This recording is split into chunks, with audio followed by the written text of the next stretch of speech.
Hello again, everyone. Mike Goucher at the Lubar Center at Marquette University Law School with you. And this is On the Issues, our continuing series of conversations with news and policymakers, people who are doing interesting and important work in this region and beyond. Today, we are talking about the latest push for nonpartisan redistricting in Wisconsin. In other words, changes to the way we draw legislative and congressional maps in the state. In just a moment, we'll be talking to two individuals who've been at the forefront of the fight for change in Wisconsin. But first, just a little bit of background on this issue. As many of you know, maybe most of you, legislative maps are drawn every 10 years after the census count. And in recent years, there's been quite a bit of criticism and concern, in fact, even lawsuits, about the maps that were drawn in 2011 by the Republican legislature at the time. There were concerns that the maps were giving unfair political advantage to Republicans, that in fact districts had been gerrymandered for that purpose. So in response to that, earlier this year, Governor Evers announced something he calls the People's Maps Commission. This is a group of 9 individuals who'll be having public hearings around the state and will give people an opportunity to weigh in and say what they would like to see in terms of nonpartisan redistricting. Whatever the commission decides should be presented to the legislature for consideration, and the commission has already begun hearings on this. They had their first hearing earlier this month. So today we're talking about where we are in this fight for change in Wisconsin in terms of change to the redistricting process. And we are joined by 2 men who've been really on the front lines of this for the better part of the last decade. They are former state senators, Tim Cullen, the Democrat from Janesville, and Dale Schultz, the state senator, former state senator from Richland Center, a Republican. They have been out there talking about change and the need for change. And today we're going to talk about where we are in this ongoing conversation. So first of all, my thanks to both of you. It's good to see both of you again. And I'll ask you each the same question. Maybe you could take a few seconds to respond to this. So you guys have been doing this for about 7 or 8 years. Do you feel the state is any closer at this moment in time to nonpartisan redistricting than it was when you began this? Dale Schultz, I'll begin with you. I don't think there's any question that we're closer. And I say that because when we began, we spent an awful lot of time explaining what gerrymandering was and then why it was important. And recent polling shows that a majority of the people of Wisconsin have now decided that it is a bad thing and we should go to nonpartisan redistricting. And that includes a majority of Democrats, independents, and Republicans. And Tim Cullen, do you share that optimism? Do you think we are closer to changing the way we do this? Well, if the people have their way by 70%, as Dale indicated, we are much closer than we were in 2011. But the issue is that right now, the maps are passed, not drawn. That's required to be drawn, but they're passed by the legislature. We do have divided government, which means there usually should not be a gerrymander because the majority party in the legislature will draw maps that favor them. The Democratic governor will veto it, and likely his veto will be sustained. And then there's going to be a race to the courthouse in 2021 to resolve it. Republicans probably running to the state Supreme Court, Democrats to a federal court. But so the people are completely behind change, but the very people who have to make the change, the legislature, enjoys the gerrymander they have right now, but we've got a governor of the other party. And so 2021 is going to be a very exciting time in Wisconsin as the legislation goes through, the governor vetoes is sustained off to the courts. It's going to be quite a process with a lot of people watching. But people are so surprised about this because we've always had divided government before 2011. It was the first time we've had the governor in both houses by the same party. You have to go all the way back to 1950 to when that occurred. So we had maps, and for example, in 81, 91, and 01, divided government, a federal judge drew the maps. Nobody was really unhappy. There wasn't any kind of turmoil. You weren't having a Zoom meeting like this over it. Everybody was pretty happy. The federal judges they didn't have a partisan agenda. They just, it was something they didn't really even want to do. It got tossed in their lap, and they did it. So inevitably, brand you new. feel that this will be decided by the courts. You just feel that's a certainty. That's the way it looks now. We could have some twists and turns. The great value of the governor's commission is that there's going to be this Republican gerrymander map that they're going to pass, the governor vetoes. What the commission will develop is a map that is not gerrymandered.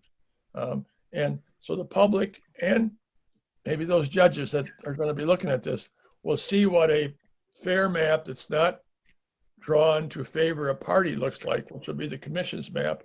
And they're going to have the map that the legislature passed. So I think that's one of the prime things that the commission will offer is an alternative map to look at what a non-gerrymandered map looks like. Mm-hmm. I want to get into more of the commission's work in just a moment, but I'd like to ask Dale Schultz's question. For people who look at the maps and say, well, this is what legislatures do. They have the power to do this, the authority to do this. What did you see and what do you see as the consequences when one party essentially draws the maps for its own purposes?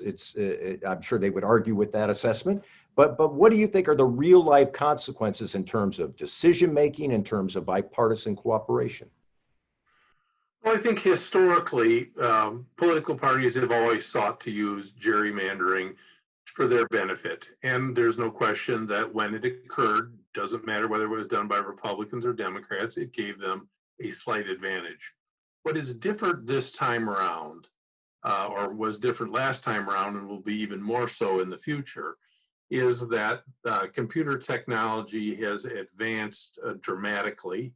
And the science of analytics has been brought to bear on the process. The net result is that the precision with which gerrymandering can be done and the distortion that is possible is much greater than it ever has been in the past. Tim and I oftentimes talk about years ago when Wisconsin had 10 congressional seats. 9 of them were competitive. And we spent most of our lives talking about the fact that nobody in Congress ever gets defeated. Well, we've now advanced to the point where almost nobody in the Wisconsin legislature is getting defeated. And it makes one wonder, or should I say, it begs the question, are the politicians picking their voters? Are their voters picking their politicians? And how does accountability factor into all of that? And I think that's the great consequence, because what gerrymandering does is it cheapens the value of a vote, and it creates a situation where the things that we care deeply about, that we're visceral about, simply are not able to be changed because of the process. And I think people sense that, and I think it's part of what is in the air at the end of this elections season. There is just a real desire on the part of all kinds of people, regardless of political party, wanting change and seeking change. We've seen in my own home county overwhelming support for Barack Obama and then Donald Trump. What that tells me is people think there's something wrong and they want change. And I think we're reaching a point where they're beginning to put their finger on what's wrong. Dale Schultz, let me follow up on that briefly and state the obvious here, that there are people within your party, and you still think of yourself as a Republican, correct? I assume. I'm still a member of the party of Lincoln, Roosevelt, Eisenhower, and Reagan, yes. Yes, but the people in your party today say, Dale Schultz why is he saying these things? This is the way it works. We're just doing what Democrats would do if they were in charge. What do you say to that? Tim and I have both been very candid and said, yes, Democrats do this and Republicans do it, but that doesn't make it right. And the consequences of doing it going forward get more and more extreme. Now, I want to take this point and make it clear, because I don't want anybody suggesting that I dodged a bullet. I voted for this plan. I did because I was told it would have to be challenged, or would be challenged by the leader. And so we were under a degree of confidentiality and secrecy. My epiphany came when, after the election, when Democrats want to waive election in Wisconsin, that the assembly, I believe, became one seat more Republican. And I said, that just simply can't be. That can't happen. Then I realized that we had invented a process that was thwarting the will of voters and being sensitive to how voters feel and about how frustrated they were getting.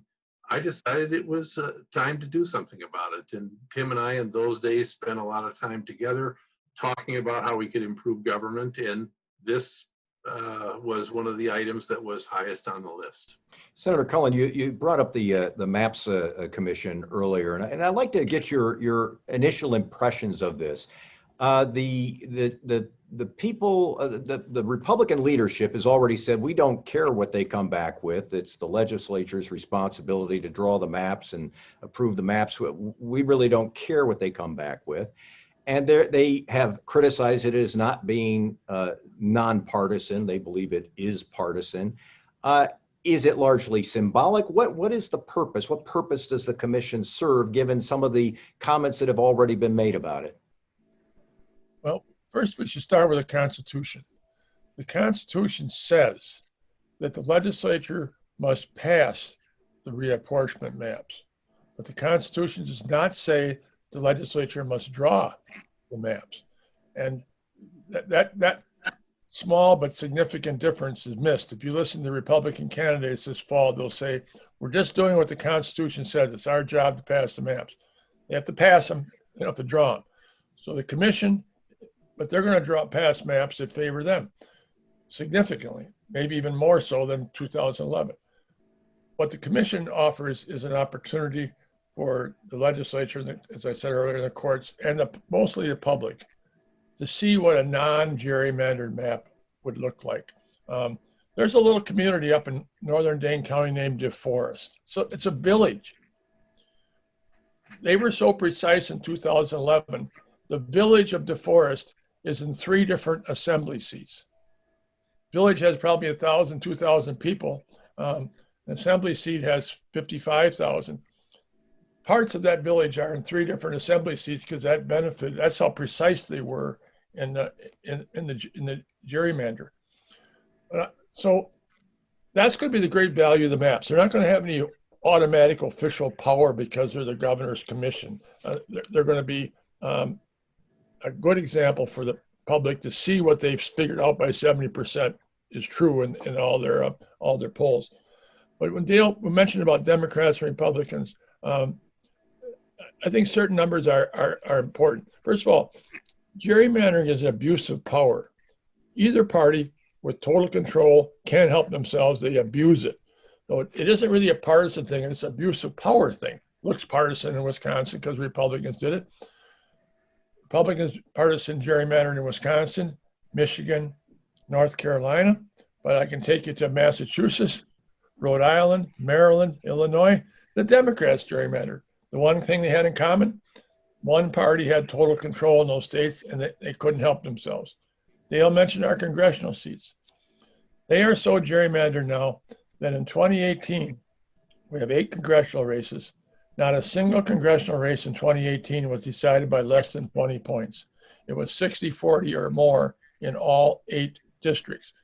In the legislature, because of these gerrymander maps, remember, because what they do is they stuff all the minority party, the Democrats, into as small a number of districts as possible. So they become overwhelmingly Democratic. And then they carve it so that majority of the districts have majority of Republicans. But in 2018, we had 99 assembly seats and 16 Senate seats up. So we had like 115 races. No incumbent in either party, in either house, was defeated in 2018. With the exception of one, and that was a fellow up in the Green Bay area who won a special election in June of that year, 2018. He lost a general election in November. He was never in the Senate chamber while he was a senator. He was elected, got beat, the Senate never met. So he did lose. But other than him, that's quite an exception that has to be explained. Now that's to say, and for our people who are listening to this, that every incumbent in both houses and both parties they were all the greatest candidates that ever lived. Every one of them won. There wasn't one single challenger that was capable of being in the legislature. I mean, it just isn't believable on its face when you look at the numbers. Dale Schultz, let me ask you one question about the commission's work. In their first hearing, one of the first people they heard from was Eric Holder, the former Obama administration attorney general. Was that a wise decision because right off the bat, you had Republicans saying, see, we told you so. This is not really nonpartisan redistricting that they're talking about. If you want to be believed, you tell people the truth. And I think that means that you have to be prepared to listen to every side that's going to weigh into the argument in the future. And to me, the real purpose of this commission is to help the public understand what's needed to fix the system. And I like to say that the person who draws the map as a nonpartisan civil servant, as both Tim and I have proposed, the process by which it is done are critical factors. And when complemented with criteria about the factors, I think we have a recipe for as fair a system as can be brought up. And you don't have to worry about all of the things being manipulated if you have those three pillars. I'm hoping that the commission will do its work, will be very educational for the people of this state, but will also advance some principles for legislation and draw a map to demonstrate, as Tim said, what a fair map looks like.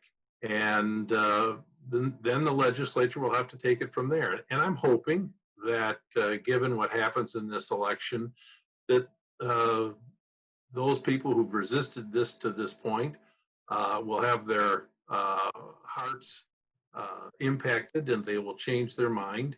And people will recognize that if they get on the side of doing the right thing, that they'll be rewarded by their constituents. And we're working very hard right now with all kinds of groups that are springing up weekly, it seems, to buttonhole legislators in this election to make further progress. We've already seen some Republicans sign on when they wouldn't in the past.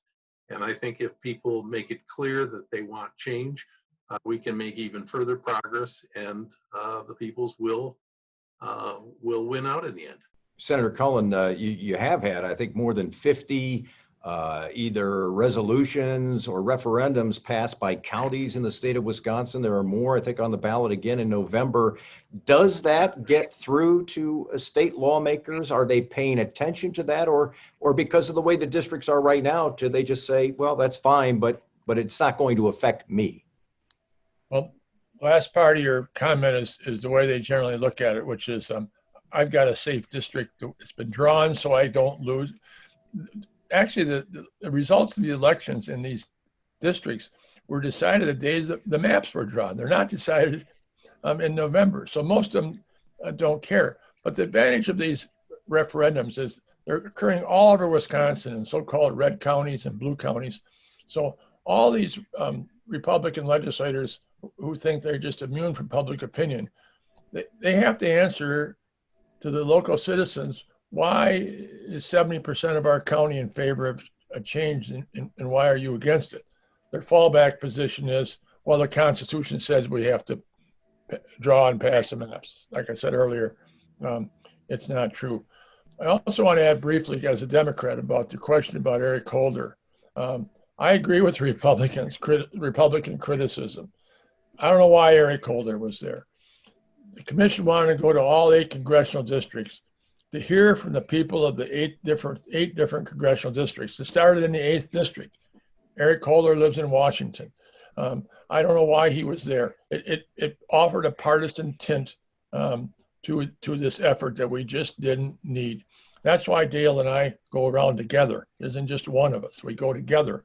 Former Republican majority leader, former Democratic majority leader. We believe that's the message that will help bring change. Back in August, the two of you co-authored, I think, an op-ed that appeared in the Wisconsin State Journal, wishing the new Maps Commission good luck, but also stating that you really hope they follow the guidelines that have been set by Iowa, where nonpartisan redistricting does in fact exist. Dale Schultz, Senator Schultz, I'll begin with you on this. What are the crucial elements of what Iowa does that you would like to see happen here in Wisconsin? Well, the first thing is that they establish the criteria by which the maps are drawn, and what information is absolutely not allowed to be a part of the process. They don't put in any partisan information into the computer that they use to draw a map. They don't allow legislators to have their residences put into the map. And I think because of these things, you wind up with a public that looks at it and says, well, they weren't trying to skew it towards anybody, but they don't allow analytics to be used. So there isn't this precision in terms of partisanship that's even possible. They make it clear up front that the purpose of redistricting is to make it as close to one man or woman to a vote in each district as is humanly or machine driven as possible. I think that they deserve a lot of credit. In addition, they start out with a nonpartisan civil servant rather than pretending that people aren't partisan. Of course, we all have biases, but if you start with a civil servant, I think you have who is nonpartisan, who has the trust of legislators within the state capital that they're operating in. Certainly Wisconsin fits that example. We have many nonpartisan civil servants that could do this job and do it very well. You get an additional safeguard. And I think as long as the process is entirely transparent and people can see what's going on, this isn't being shrouded by attorneys. Well, incidentally, this process would save millions of dollars on attorneys' fees. And as long as the maps before they're voted on are shared with the entire state, congressional district by congressional district, so that no one is surprised and everybody understands what the vote means, all will go well. In fact, for 40 years in Iowa, nobody has even introduced a bill to change the process. It's that popular. And I'd like to point out, as a Republican, I'm proud of the fact that a Republican governor, Robert Ray, and 2 Republican houses of the legislature advance this idea as good government. And what Tim and I are trying to do is to rekindle that spirit of what is good government in Wisconsin. For many, many years, we were considered one of the cleanest states in the nation. I'm not sure we can say that anymore. And I, for one, would like to see us go back there. And I'd like to see my fellow Republicans take the lead on this. You think there's any chance of that happening? Yes, I do, because I can tell in talking to groups around the state that feelings about this process have changed dramatically. I think that it's clear that some legislators are getting the message, not nearly enough, but we're moving in the right direction, and I'm optimistic. I think we're winning. The question is the clock going to run out on us? But you know what? We're in this for the long haul, as Tim has pointed out many, many times. No matter what social movement you talk about in our country, they didn't happen overnight. People had to dig in and work for a very long time. And what would it mean, Senator Schultz, for the clock to run out? What do you mean by that? Well, that the election would occur and that people would quickly redistrict the state, and then we'd be waiting 10 years. People would sort of poo-poo the idea and hope that something happened that wouldn't have this in front of the public's eyes anymore. That's what I mean. Okay. Running out. Senator Cullen, there are probably some people when they talk about redrawing maps and changing the way we do this, would like to see political competitiveness be part of the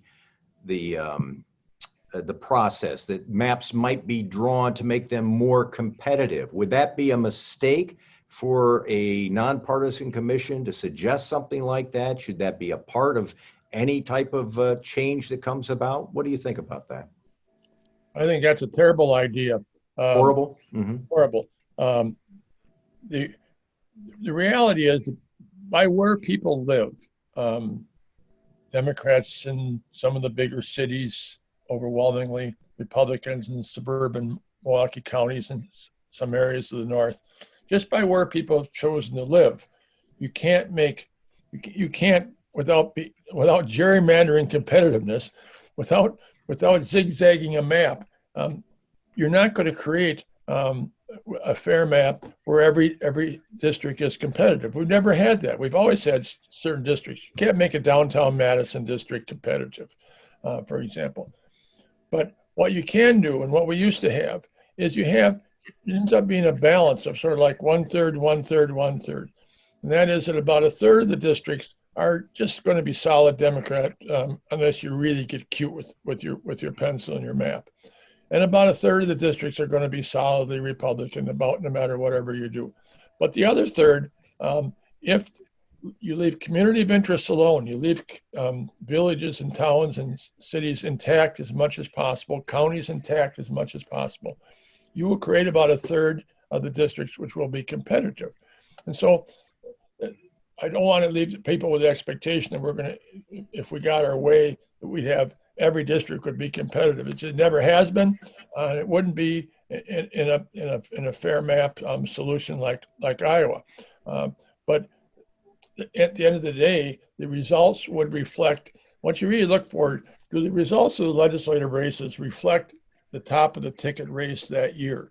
In other words, if the state went Democrat for president or Republican for president by a reasonably decent margin, or whatever margin it is, the legislative races ought to reflect that view of the voters that year. In other words, if the race was won overwhelmingly by one of the two parties, you'd expect the legislature to be voted in, reflecting that party that did well at the top of the ticket. So I don't want to mislead people into thinking that if we were to win, there'd be 199 competitive assembly seats. It's not going to happen.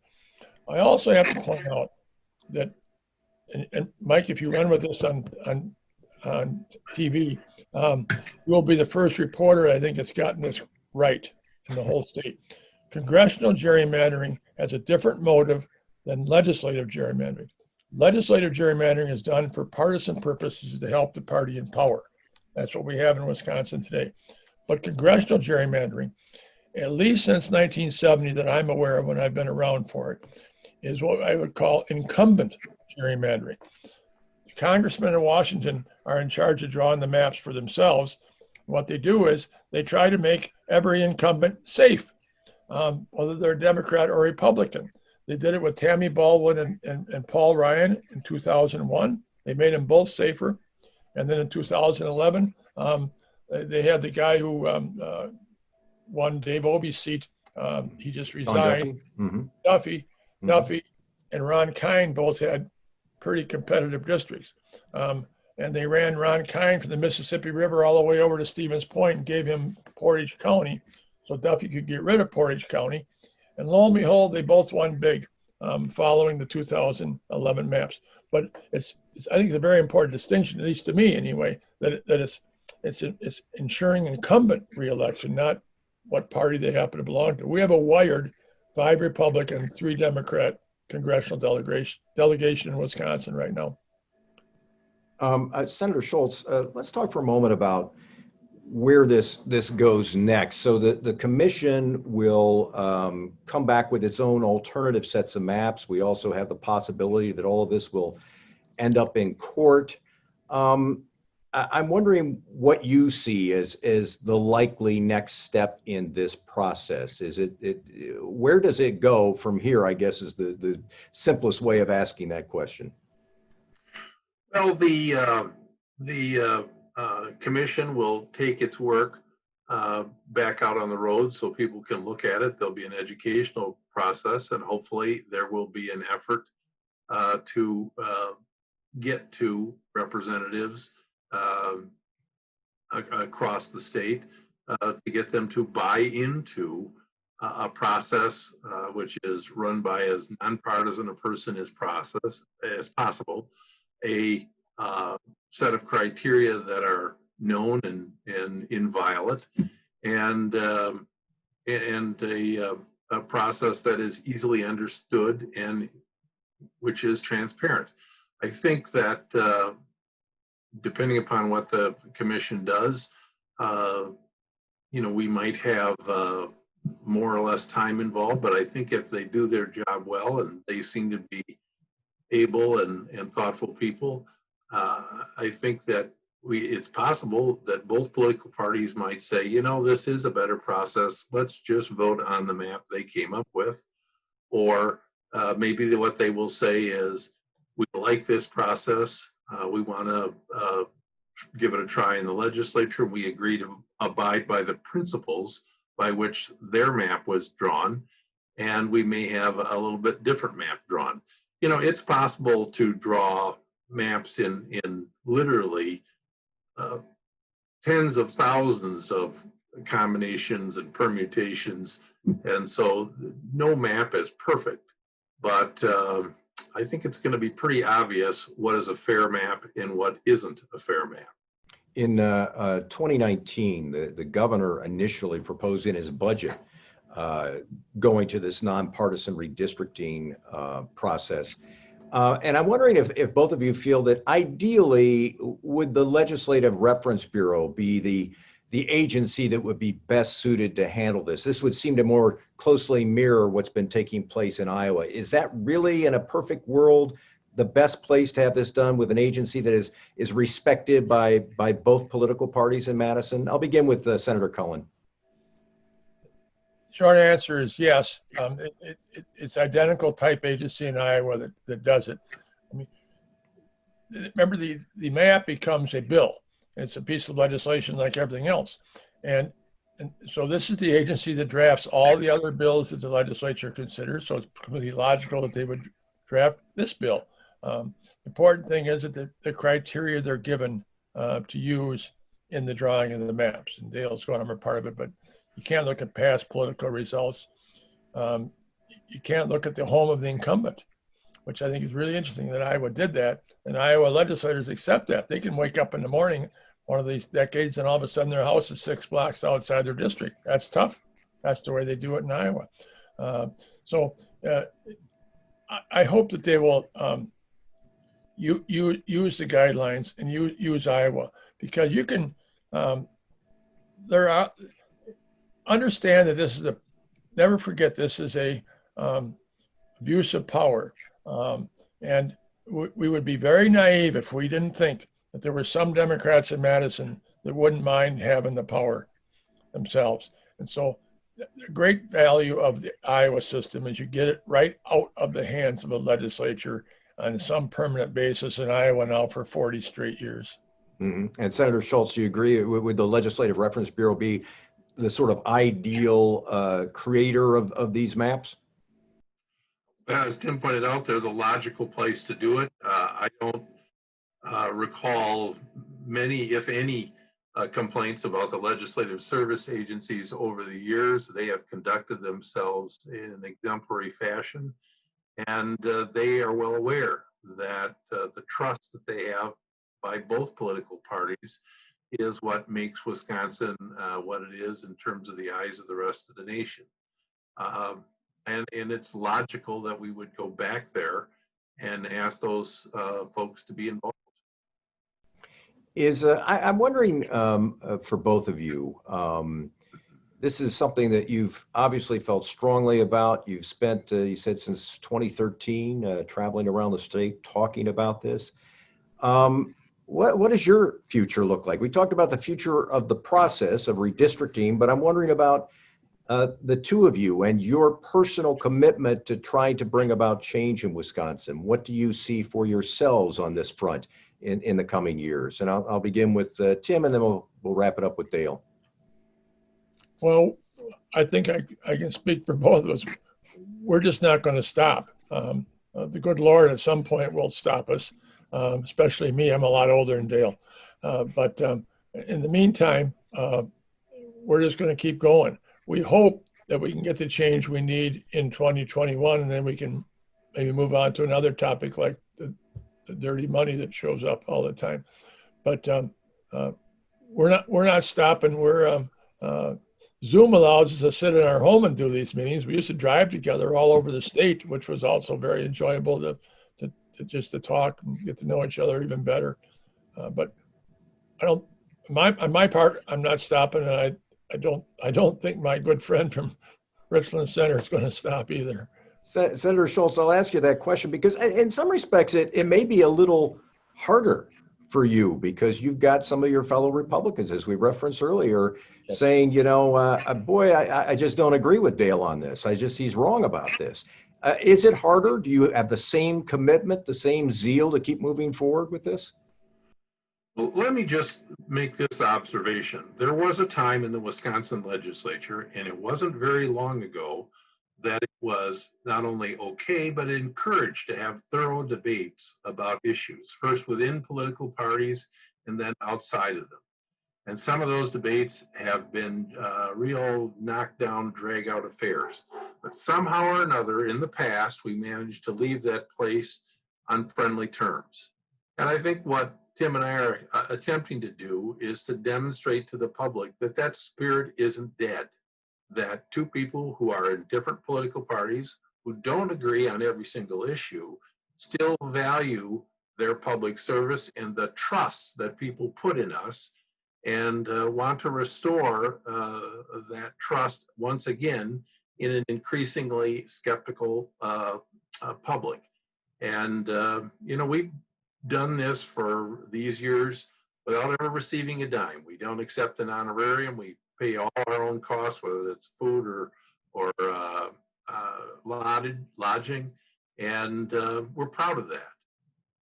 And I think that increasingly we're seeing legislators discussing this issue. Some very good work has been done by legislators who have advanced variations of the Iowa plan, and I don't know that I'm sufficiently knowledgeable to discuss the pros and cons of each of those.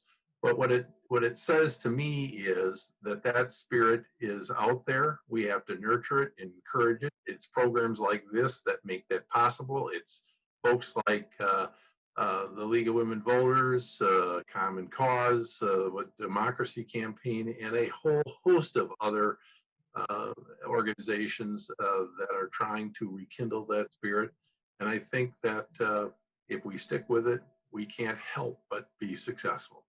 I'm going to wrap things up there, but if you'll forgive me for just a moment, I wanted to just hold up this book. This is Tim Cullen's latest book. I enjoyed his tale of a ringside seat a few years ago about watching things happen in the Wisconsin legislature. This one is about what happened to the GM plant in Janesville. And I just wanted to give a shout out to Senator Cullen. Very interesting story, some things that those of us who have followed the Janesville story did not know. And that's always a good thing in a book. So congratulations on that book. Is that available? Okay, can you pick that up at a bookstore somewhere? You pick it up at a bookstore. You can order it online. Is what, of all the terrible things that have happened with COVID, one of the smallest, least relevant things is I've lost my ability to go around the state and talk about it and sell it. But that's minuscule compared to the people who lost their lives. So I appreciate you mentioning. I also want to say briefly that when you talk about Dale and me and Dale being a Republican, it's taken Dale more political courage than me to go out and do this together, because it's his party that did the gerrymandering, and it's his friends in his party that voted for it, and he's criticizing what they did. It's a little easier for me to do it as a Democrat, but I try to balance that a little by pointing out the Democrats are not pure in this, and just look at a few other states, see what I mean. Dale, I'll give you the final word since he's offering some praise, directing some praise your way. Let me return the compliment and use your last comments as sort of a touchstone. My friend Tim Cullen has written 2 books, and it's been my privilege to play the role of the shill at all the meetings we've gone to. And there's something that needs to be said, and I'm sure the viewers will be interested in. Tim Cullen financed as well as put the hard work into this book all on his own. All of the profits from the sales go into the Janesville High School as scholarships for young students of color in order to help them get a public education degree so that they can come back and help their community. I think it's terrific and it's noteworthy, and to me, that's what public service is. Former state senators Tim Cullen and Dale Schultz, the former Senate Majority leaders in the state of Wisconsin at one time. It's great to see both of you again. Thank you so much for being with us today. And thanks to everyone who tuned in today for this conversation. We'll be back with more on future episodes of On the Issues. Thanks.